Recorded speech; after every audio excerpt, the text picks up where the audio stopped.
আমার মতো কে কে কচু পোশাক পছন্দ করেন তাদের জন্য নিয়ে আসছে আজকের এই ভিডিও। আসসালামু আলাইকুম গাইস, কেমন আছেন? আজ দেখো কীভাবে কচু দিয়ে পোশাক দিয়ে রান্না করতে। এটা কিন্তু আমার খুব ফেভারিট একটি সবজি, আর এটা আমার খুব ভালো লাগে। তো মাছটা আমি রান্না করতে চলুন তাহলে দেখে নিই। প্রথমে আমি মাছটা ভাজি করে নেব, তার জন্য চুলায় তেল দিয়েছে। তেলটা কিন্তু আমার মোটামুটি গরম হয়ে গিয়েছে, এখন আমি মাছটা দিয়ে দিব।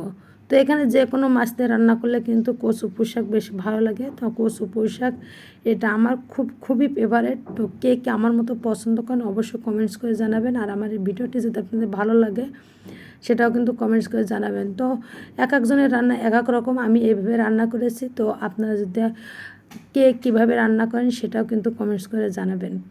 তো কচু পোশাক রান্না করার জন্য আমি কিন্তু প্রথমে মাছটা ভাজি করে নিচ্ছি। মাছটা এক পাশ আমার মোটামুটি ভাজি হয়ে গেছে, আমি আর এক পাশ ভাজি করে নিচ্ছি। তো ভাজি করা কমপ্লিট হয়েছে, এখন আমি তেল দিয়ে ভালো করে কষিয়ে নিচ্ছি। মশলাগুলো আমি একসাথে বেটে কাঁচামরিচ,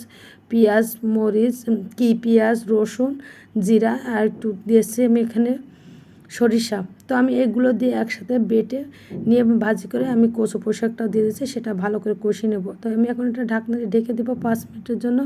ফিরে আসছি 5 মিনিট পর। তো এখানে আমি একটু পানি দিয়েছি যাতে কচুটা ভালো করে সিদ্ধ হয়ে যায়, এই জন্য পানিটা দিয়েছি। পানিটা শুকানো পর্যন্ত কিন্তু এটা আমার নেড়ে চেড়ে নিতে হবে। তো এই পানিটা কিন্তু আমার শুকিয়ে নেব, পরে আমি ঝোলের পানিটা আলাদা দিয়ে দেবো। তো এখানে কিন্তু পানিটা একেবারে পুরোপুরি শুকিয়ে গিয়েছে, একেবারে দেখতে পাচ্ছি। আমি ভালো করে কষিয়ে নেব। তো এটা কিন্তু আমার কষানো হয়ে গেছে, এখন আমি পানি দেবো, আর পানিটা দেবো কিন্তু ঝোলের পানি। তো এখানে আমার কচুটা সিদ্ধ হয়ে গেছে। তো একটু পানি দিয়েছি, পানি দিয়ে এখানে মাছটাও দিয়ে দিয়েছি, দিয়ে আমি আর একটু ঝোল কমানো পর্যন্ত কিন্তু রান্না করব। তো দেখতে পাচ্ছেন ঢাকনা দিয়েছে, 5 মিনিট ফিরে আসছি। তো দেখতে পাচ্ছি ঝোলটা কিন্তু আমার অনেকটা কমে এসেছে। তো রান্নাটাও কিন্তু কমপ্লিট, দেখে কিন্তু খুবই লোভনীয় লাগছে, এটা খেতেও কিন্তু খুবই টেস্টি। তো আমার ভিডিও ভালো লাগলে অবশ্যই সাবস্ক্রাইব, কেমন হয়েছে কমেন্টস করে জানাবেন। আর কচু পোশাক কে কে পছন্দ করেন সেটাও কিন্তু জানাবেন। আমার কিন্তু খুবই পছন্দ, এই জন্য আপনাদের শেয়ার করেছি। আল্লাহ হাফেজ।